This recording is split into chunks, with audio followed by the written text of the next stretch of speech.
Hello friends, welcome back to my channel Target MNS, Targeting MNS 2022. So this is evolution expected MCQs and these are really very important. I hope you guys will definitely gonna like this video.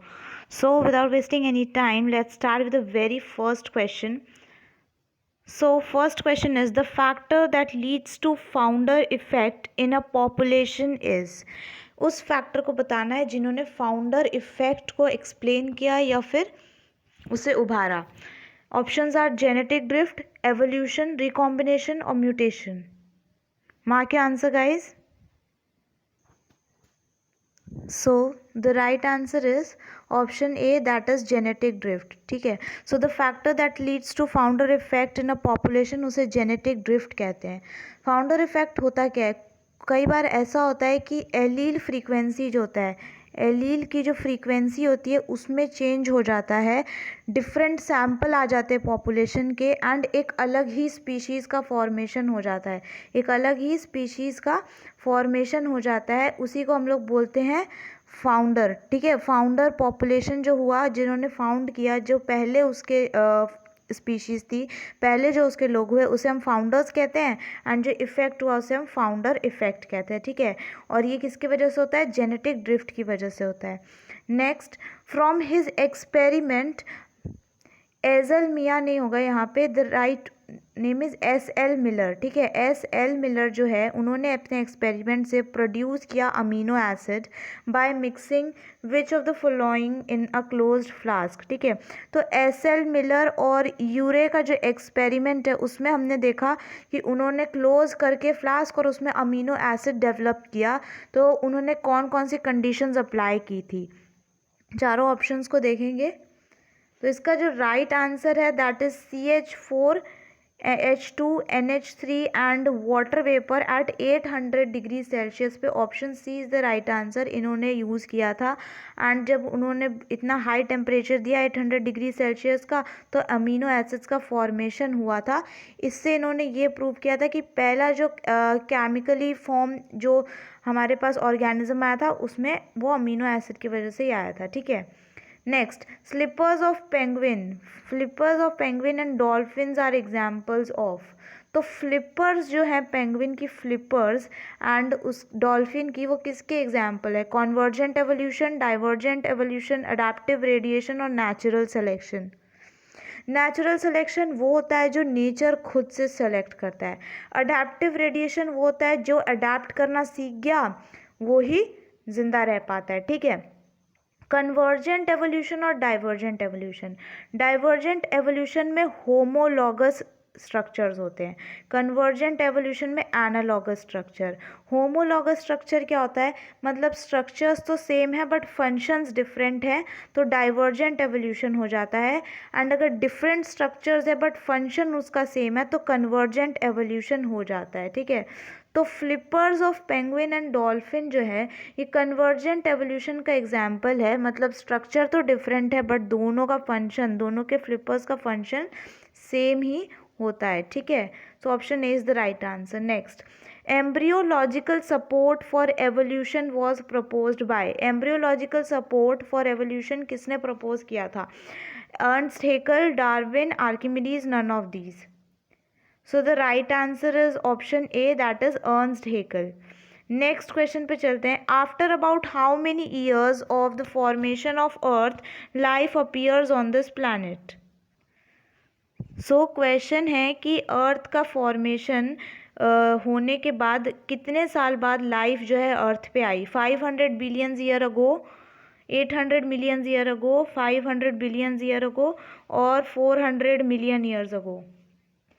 सो इसका जो right answer है वो होगा 500 million. यहाँ पे option में नहीं दे रखा है. 500 million years ago is the right answer. ठीक है. ऑप्शन सी को टिक कर लीजिएगा, मिलियन होगा. 500 मिलियन ईयर्स अगो. अगर आपसे ओरिजिन ऑफ यूनिवर्स पूछा जाता है, अगर यूनिवर्स की ओरिजिन पूछी जाती है तो वो होता है 20 बिलियन ईयर्स अगो. ठीक है. ओरिजिन कब बना? 20 बिलियन ईयर्स अगो.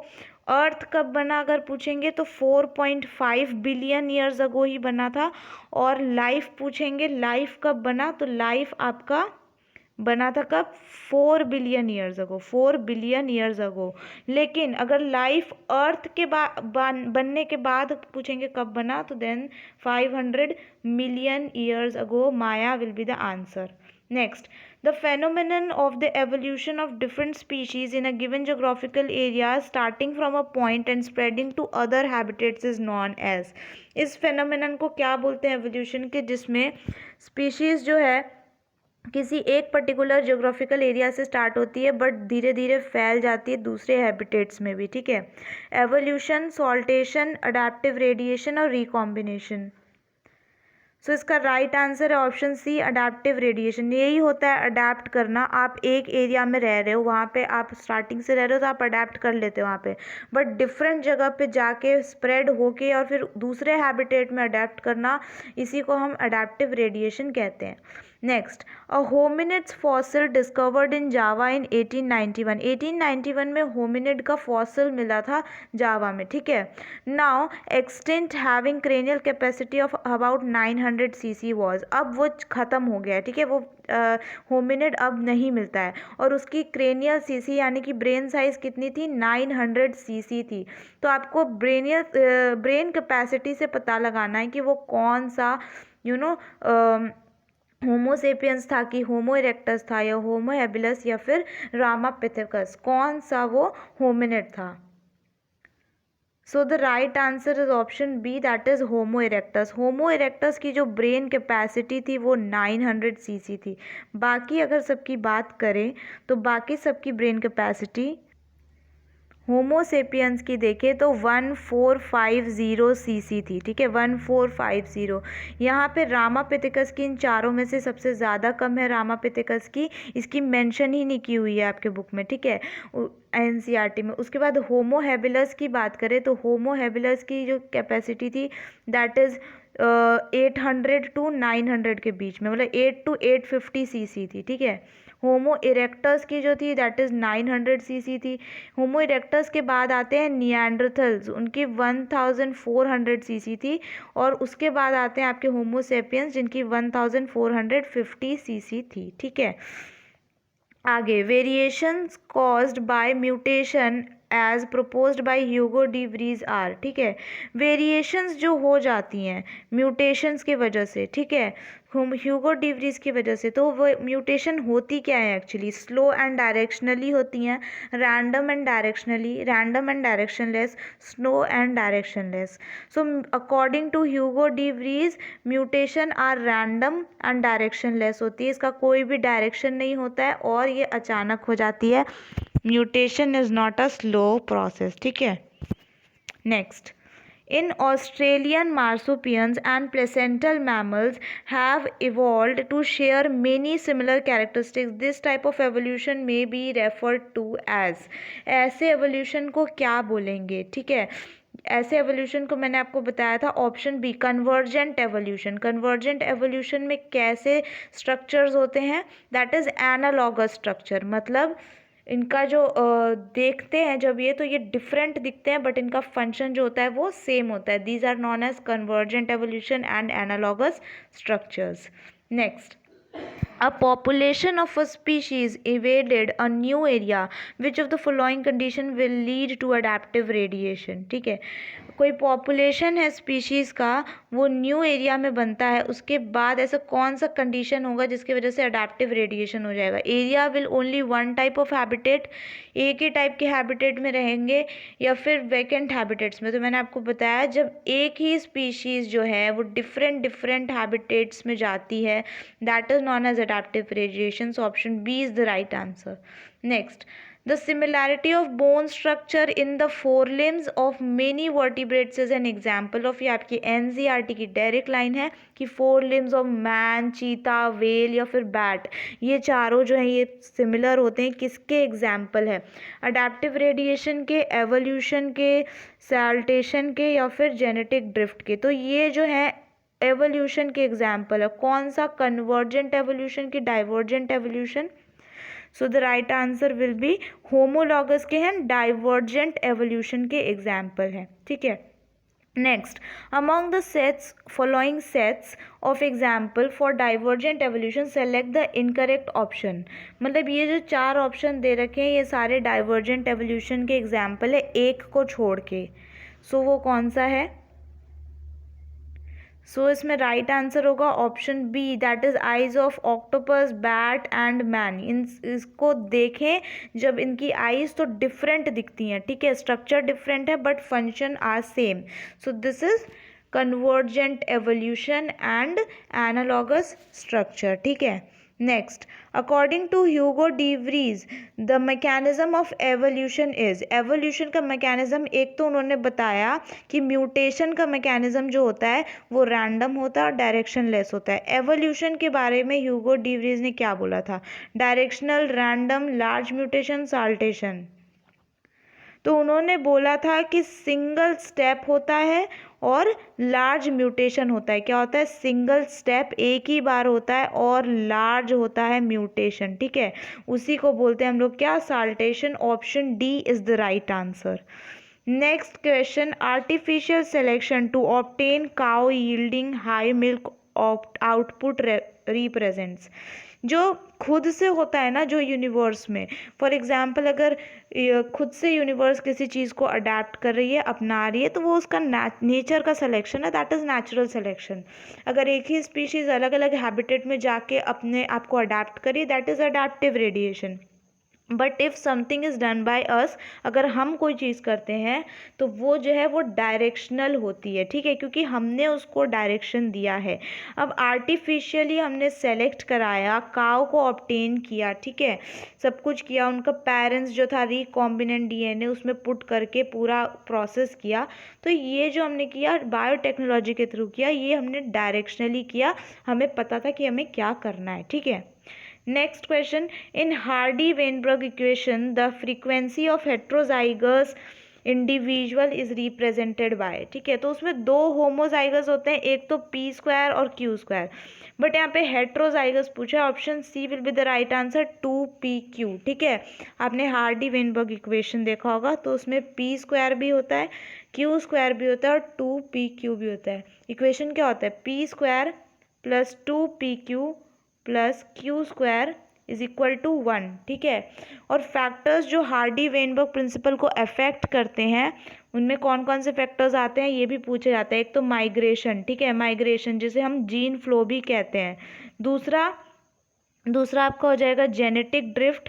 क्या होता है? Genetic drift. उसके बाद आपका आ जाता है म्यूटेशन, फिर जेनेटिक रिकॉम्बिनेशन, नेचुरल सिलेक्शन. ये कुछ ऐसी चीज़ें हैं जो हार्डी वेगन प्रिंसिपल को अफेक्ट करती हैं. Next, analogous structure are the result of. Analogous structure किस वजह से हो जाता है? डाइवर्जेंट एवोल्यूशन की वजह से, कन्वर्जेंट एवोल्यूशन की वजह से, सॉल्टेशन की वजह से, या फिर अडेप्टिव रेडिएशन की वजह से. सॉल्टेशन नहीं होगा, अडेप्टिव रेडिएशन की वजह से कोई भी स्ट्रक्चरली कोई डिफरेंस नहीं आता है, सो ये भी नहीं होगा. नॉट डाइवर्जेंट और कन्वर्जेंट, तो एनालॉगस है, तो option B convergent will be the answer. Analogous के साथ कन्वर्जेंट एवोल्यूशन और डाइवर्जेंट एवोल्यूशन हो जाएगा आपका होमोलॉगस स्ट्रक्चर के साथ. Next question, which structure is homologous to the wings of birds. कौन सा स्ट्रक्चर होमोलॉगस होता है विंग्स ऑफ बर्ड्स के? मतलब होमोलॉगस मतलब सेम स्ट्रक्चर होगा बट फंक्शन उसका डिफरेंट होगा. ठीक है, तो wings of insect, flippers of whales, wings of bat और fore limbs of man. D will not be the answer, क्योंकि इसका स्ट्रक्चर भी डिफरेंट हो जाएगा एंड फंक्शन भी डिफरेंट हो जाएगा, कोई सेंस नहीं है. नो, विंग्स ऑफ बैट का काम होता है उड़ना ही काम होता है, और विंग्स ऑफ इंसेक्ट्स का भी काम उड़ना ही होता है. तो ये तो हमारा फंक्शन यहाँ पे सेम हो रहा है बट फंक्शन डिफरेंट होना चाहिए. Option B will be the answer, homologous. Same हो जाएगा आपका स्ट्रक्चर और डिफरेंट हो जाएगा आपका फंक्शन. ठीक है. Next, genetic drift operates in. Genetic drift किस में ऑपरेट किया जा सकता है? Large population, small population, anoxygenic atmosphere और both a and b. So genetic drift कोई भी सडन चेंज अगर आपके स्मॉल पॉपुलेशन में आ जाता है उसी को जेनेटिक ड्रिफ्ट बोलते हैं. तो जेनेटिक ड्रिफ्ट आपका स्मॉल पॉपुलेशन में ही होता है. Option B will be the right answer. Next, the chronological order of human evolution from early to the recent is, बहुत अच्छा क्वेश्चन है। ऑप्शंस ध्यान से देखिए, ड्रायोपिथिकस, ऑस्ट्रेलोपिथिकस, फिर होमो हैबिलस और फिर निएंडरथल मैन। ठीक है, तो इसमें आपको बताना है कि सबसे पहले कौन सा है, फिर उसके बाद। ठीक है, ऑप्शन बी है Ramapithecus, Homo erectus, Homo habilis और Homo sapiens. Option c Australopithecus, Homo habilis, Homo erectus और Neanderthal man. Dryopithecus, Ramapithecus, Australopithecus and Homo habilis. I am directly gonna mark the answer. इसमें जो correct answer हो जाएगा that is option d, Dryopithecus, Ramapithecus, Australo और फिर Homo habilis. इसका जो पूरा फंक्शन है वो कुछ ऐसे है, मैं अभी आपको बताती हूँ। इसका हम लोग यहाँ पे डिस्कस कर लेते पूरा क्रोनोलॉजिकल ऑर्डर। ठीक है, सबसे पहले आया कौन सा, ड्रायोपिथिकस। क्या आया, ड्रायोपिथिकस, जैसे हम मोर एप लाइक्स बोलते हैं। ठीक है, ये एप की तरह दिखता था तो ड्रायोपिथिकस। फिर आपका आया रामापिथिकस। रामापिथिकस जो था ये मोर मैन लाइक था। रामापिथिकस के बाद आया ऑस्ट्रेलोपिथिकस। क्या आया, ऑस्ट्रेलोपिथिकस। ऑस्ट्रेलोपिथिकस जो था ये ह्यूमन लाइक था। ठीक है, और ऑस्ट्रेलोपिथिकस की ब्रेन कैपेसिटी यहाँ तक हमें गिवन नहीं है। ऑस्ट्रेलोपिथिकस जो था वो फ्रूट खाता था। ठीक है, ऑस्ट्रेलोपिथिकस के बाद हम आते हैं होमो हैबिलस। क्या आया, होमो हैबिलस। ठीक है, होमो हैबिलस की brain capacity 650 to 800 cc. Homo habilis के बाद आया होमो इरेक्टस। होमो इरेक्टस की ब्रेन कैपेसिटी 900 सीसी। इरेक्टस के बाद आया आपका निएंडरथल। निएंडरथल मैन की कैपेसिटी 1400 सीसी। और निएंडरथल के बाद आया होमो सेपियंस। ठीक है, तो होमो सेपियंस की कैपेसिटी 1450 सीसी। ठीक है, तो ये पूरा आपका था ड्रायोपिथिकस, फिर रामापिथिकस, फिर ऑस्ट्रेलोपिथिकस, फिर होमो इरेक्टस, फिर आपका आता है होमो हैबिलस। होमो हैबिलस के बाद आता है निएंडरथल मैन, और निएंडरथल मैन के बाद लास्ट में आता है होमो सेपियंस। ठीक है, this is the whole chronological order. Now next चलते हैं, industrial melanism is an example of. Industrial melanism जो हुआ था ब्लैक मॉथ का और वाइट मॉथ का, तो ये किसका एग्जाम्पल है, पूरा एक्सप्लेन है एनसीईआरटी में। Adaptive radiation, gene flow, natural selection और जेनेटिक ड्रिफ्ट। तो राइट आंसर था इसका ऑप्शन सी। ठीक है, genetic drift will be the answer. Genetic drift क्यों होगा, sorry, option C natural selection. Natural selection will be the answer. Natural selection क्यों होगा, स्टार्टिंग में क्या हुआ, जब इंडस्ट्रीज नहीं थी तो पेड़ कैसे थे, पेड़ वाइट कलर के थे, पेड़ का भी बार्क था वो वाइट कलर का था। ठीक है, तो उस टाइम पे वाइट मॉथ जो होते थे वो ईजिली हाइड हो जाते थे, और ब्लैक मॉथ जो होते थे उन्हें प्रीडेटर्स खा जाते थे। ठीक है, आफ्टर जब इंडस्ट्रीज हुए, बहुत ज़्यादा पॉल्यूशन हो गया। ठीक है, तो उसके बाद क्या हुआ, पेड़ के जो ये बार्क हो गए वो आपके कौन से कलर के हो गए, ब्लैक कलर के हो गए। अब इस पे ब्लैक जब कलर हो गया तो ब्लैक मॉथ इस पे ईजिली छुप जाता था, ब्लैक पे ब्लैक नहीं दिखाई देता था, और वाइट मॉथ जो था आप देख सकते हैं यहाँ पे ईजिली विजिबल हो जाएगा। ठीक है, तो वाइट मॉथ की जो है पॉपुलेशन कम हो गई। तो ये किसने सेलेक्ट किया, नेचर ने सेलेक्ट किया, option C natural selection. Next question पे चलते हैं, which is the most common mechanism of genetic variation in the population of sexually reproducing organism। sexually reproducing organism में सबसे common mechanism कौन सा है, वेरिएशंस किस वजह से आती है, म्यूटेशन, वेरिएशन, रिकॉम्बिनेशन और नेचुरल सिलेक्शन। तो ऑप्शन बी तो नहीं होगा, क्योंकि वेरिएशन ही तो पूछा है किस वजह से आती है, म्यूटेशन नहीं हो सकता, mutation random and directionless होता है।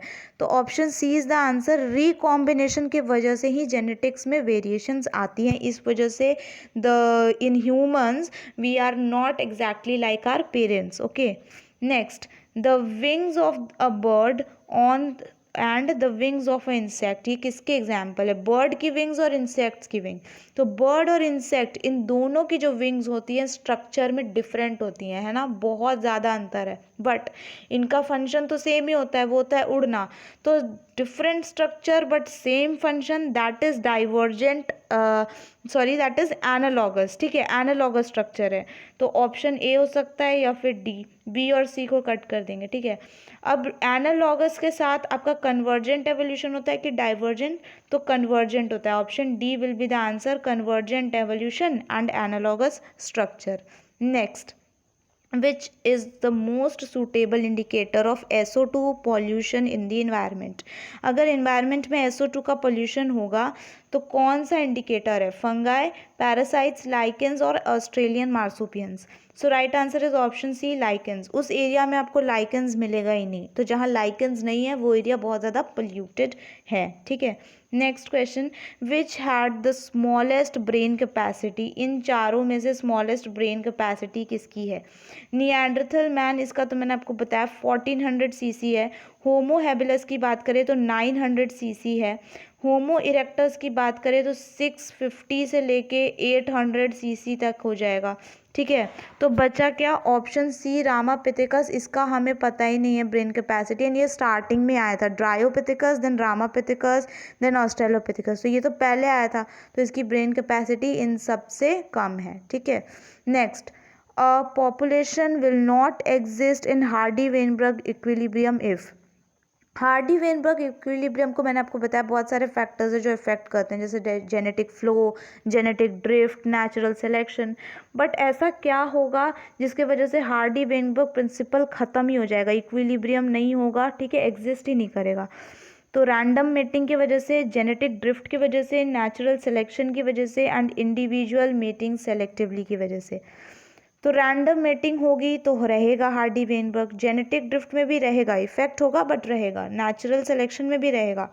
बट अगर इंडिविजुअली को आप सेलेक्ट कर करके मेटिंग करवाओगे, ठीक है, तो वहाँ पे नहीं रहेगा आपका हार्डी-वेनबर्ग प्रिंसिपल, इक्विलिब्रियम मेंटेन ही नहीं हो पाएगा, ठीक है।